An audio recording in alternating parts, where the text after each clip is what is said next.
खुलुमबाय गिबियाव नायग्रो नोंथांमोनखौ बयखौबो चेनेलाव बरना लाग्रोनाय जाबाय नोंथांमोननि थाखाय दिनै मोनसे गोनांथार भिडिअ लाबोनाय जादों आसा खालामदों नोंथांमोना बे भिडिअखौ बयबो जोबजासिम नायलांगोन होननानै आं नोंथांमोननिसिम बे भिडिअनि गेजेरजों बिटिसिनि साख्रिफोरनि बागैनो माखासे गोनांथार आपडेट हरनो सानदों मानो होनोबा मैया जोंहा CSB खौ दाफुंनाय जाबाय CSB नि गोदान चेयारमेन भाइस चेयारमेन आरो मेम्बारफोरखौ मैया एपइन्टमेन्ट खालामनाय जाबाय हाग्रामा महिलारि बिथांमोननि सरकारा दा बेनिखायनो आं नोंथांमोननिसिम बे भिडिअनि गेजेरजों माखासे आपडेट हरनो सानदों बयबो नोंथांमोना भिडिअखौल' जोबजासिम नायलांबानो जाबाय दा बेनिफ्राय आंनि नोंथांमोननिसिम मोनसे खावलायनायबो थाग्रोबाय नोंथांमोना गिबियावनो गासिबो चेनेलखौ साबस्क्राइब खालामना लाग्रोलायनानै जाहाथे नोंथांमोना बेबादिनो भिडिअखौ मोननो हायो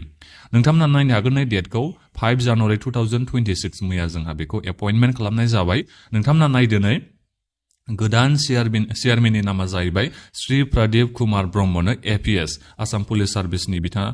APS मोन सासे बिथाङा बिनिफ्राय रिटायार जाबाय आरो दायो बे जाहैबाय जोंहा चेयारमेन गोदाना दा बिनिफ्राय श्री दीप्ति प्रसाद ब्रह्मआ जोंहा बे CSB नि गोदान CSB नि भाइस चेयारमेन जाबाय दा बिनिफ्राय जोंहा गासै खैजन मेम्बारफोर दङ नोंथांमोना बेखौ नामफोरखौ नायजोबबानो जाबाय दा बिनिफ्राय माखासे जोंहा बे टार्म्स एन्ड कन्डिशन होनाय दङ बेफोरनि अनगायैबो गाहायाव जोंहा माखासे होनाय दंजोबो जे नैबे CSB बर्डआ मा खामानिखौ मावगोन बिनि बागै जोंहा बेहाय डिटेइल्सै लिरना होनाय दङ जेरै नोंथांमोनाथ' मिथिखागौ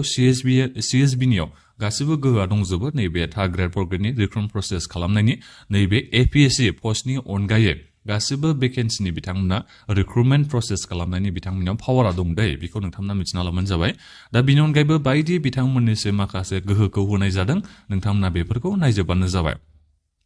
दा बिनिफ्राय बाथ्राया बेसो जादों जे नोंथांमोननि नैबे थार्ड ग्रेड आरो फर्थ ग्रेडनि रिक्रुटमेन्ट प्रसेसआ जागोन ना जाया होननानै नोंथांमोननि रिक्रुटमेन्ट प्रसेसआ जाफिनगोन दै दा जोंहा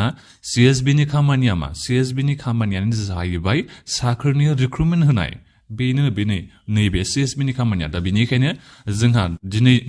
मैयानिफ्राय जोंहा CSB खौ दाफुंबाय नालाय दा बेनिखायनो CSB निफ्राय नोंथांमोना नायदो साननैसोनि उनावनो गोदान भेकेन्सिबो ओंखारना फैगोन दा बेनिफ्राय आद्रा थानाय रिक्रुटमेन्ट प्रसेसआबो नोंथांमोना रिस्टार्ट जाफिननायखौ नुनो मोननाय जागोन दा बेनिफ्राय आं नोंथांमोननिसिम दायो नैबे भिडिअनि गेजेरजों माखासे खामानिखौ मावनो थाखाय खावलायहरनाय जादों दा बेनो जाहैबाय नोंथांमोना बयबो RTI खौ होबानो जाबाय दा RTI खौ नोंथांमोना सोरनि थ्रुयै होनांगोन नोंथांमोना आं नोंथांमोननिसिम नैबे नायना खोन्थाहरनोसै प्रिन्सिपाल सेक्रेटारि बिटिसिनि प्रिन्सिपाल सेक्रेटारि थ्रुयै नोंथांमोना CSB बर्डनिसिम RTI खौ हरबानो जाबाय अब्ला मा जागोन नैबे बिटिसि प्रिन्सिपाल सेक्रेटारिनिसिम गिबियावनो RTI थांग्रोगोन बे RTI खौ प्रिन्सिपाल सेक्रेटारिया सोरनिसिम फरवार्ड खालामगोन सेन्ट्रेल सेलेक्सन बर्डनिसिम बेखौ फरवार्ड खालामनाय जागोन दा बेनिखायनो नोंथांमोना बयबो प्रिन्सिपाल सेक्रेटारि बडलेण्ड टेरिटरियेल काउन्सिलनिसिम गिबियावनो नैबे RTI खौ हरग्रोदो अब्ला बिथाङा प्रिन्सिपाल सेक्रेटारिया फरवार्ड खालामहरगोन CSB निसिम अब्ला नोंथांमोना RTI नि रिप्लाइखौ मोननो हागोनना जोबोद चान्सआ बारा जायो आंबो माने RTI खौ होनो थांगासिनो दं दायो नैबे साख्रिनि एपइन्टमेन्ट होनायनिफ्राय लानानै जेनेबा बिथांमोना इनभेस्टिगेसन खालामदों बायदि खोथा बुंदों नालाय दा बेफोरनि बागैबो आं माखासे आपडेटखौ मोननो थाखाय आं RTI खौ हरगोन नैबे फरेस्टार 1 फरेस्ट गार्ड BCTC सेक्रेटारिनि जा हाग्रामा महिलारि बिथांमोननि सरकार बुंदोंमोन नालाय इनभेस्टिगेसन खालामदों नालाय दा बे इनभेस्टिगेसननि प्रसेसआ दायो मासिम सहैगो आं बिनि बागै आपडेट मोननो नाजागोन आरो बिनिफ्राय नैबे थार्ड ग्रेड आरो फर्थ ग्रेडनि रिक्रुटमेन्ट प्रसेसआ माब्लानिफ्राय रिस्टार्ट जाफिनगोन आरो बिनि अनगायै आं कार्ड अफ मार्क बेफोरनि बागैबो सोंहरगोन दाथ' जोंहा गोदान CSB नि चेयारमेन मेम्बारफोर जाबाय नालाय दा बिनिखायनो हयथ'बा खोमा बिथांमोना मोजाङै RTI नि रिप्लाइखौ हरनोबो हागौ खोमा दा बिनिखायनो आंबो नोंथांमोननिसिम खावलायबाय गासिबो नोंथांमोना RTI खौ हरनानै आरो बेजों लोगोसेनो दाख्लैबावै ग्रेड 3 ग्रेजुवेट लेभेलनि रिटेन एग्जामनि रिजाल्टखौ होखांबाय नालाय प्रमद बर' बिथांमोननि सरकाराव बिथांमोना होलांदोंमोन डिजल्भ खालामजानाय CSB आ दा बिथांमोननि बे रिजाल्टआव आं बेखौबो मिथिना मोननो लुबैगोन जेनेबा बेसेबां कार्ड अफ मार्क थांनायमोन रिटेन एग्जामाव आं बेखौबो मिथिना मोननो लुबैनो थाखाय आङो RTI खौ होनाय जागोन दा बेनिखायनो आंबो नोंथांमोननिसिम खावलायदों आरो आंनि RTI होनायखौ बिथांमोना रिप्लाइ होनोबो हागौ होआबो जानो हागौ दा बेनिखायनो नोंथांमोनाबो बयबो खालामलायोबा सोरबा नङा सोरबा सासेनिखौथ' बिथांमोना RTI नि रिप्लाइखौ होखागोन दा बेनिखायनो आं खावलायहरनाय जादों नोंथांमोना बयबो दायो RTI खौ होबानो जाबाय दायो जोंहा CSB नि गोदान चेयारमेन भाइस चेयारमेन मेम्बारफोरखौ दायो माबा थिसननाय जाबाय मैयानिफ्राय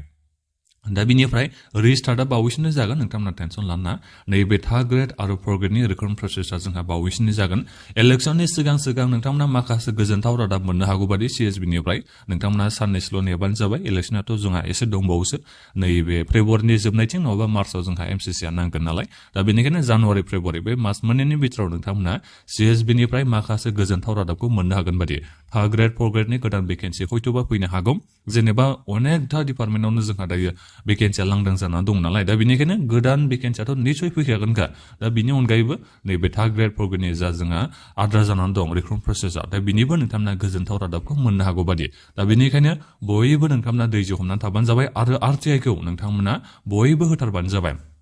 आं नोंथांमोननिसिम मैया भिडिअ लाबोनो हानाय जायासै जेखियानो जामानो आं नोंथांमोननिसिम दिनै नैबे भिडिअखौ लाबोनानै बेखौ खोन्थाहरनाय जाबाय नोंथांमोना सोर नैबे CSBनि चेयारमेन भाइस चेयारमेन मेम्बारफोर जाखो बेखौ नायनोबा नोंथांमोना लिस्टखौ डाउनलड खालामना नायनो हागोन नोंथांमोना नायजोबबानो जाबाय बिथांमोननि नामा मा बिथांमोना बबे जायगानि नोंथांमोना बेखौ नायजोबनो हागोन दा बेखिनियानोमोन बे भिडिअखौ नोंथांमोना बयबो शेयार खालामदो माबाफोर नोंथांमोना सोंनांगौ दङबा भिडिअ कमेन्टआव नोंथांमोना कमेन्ट खालामबानो जाबाय गोजोन्थों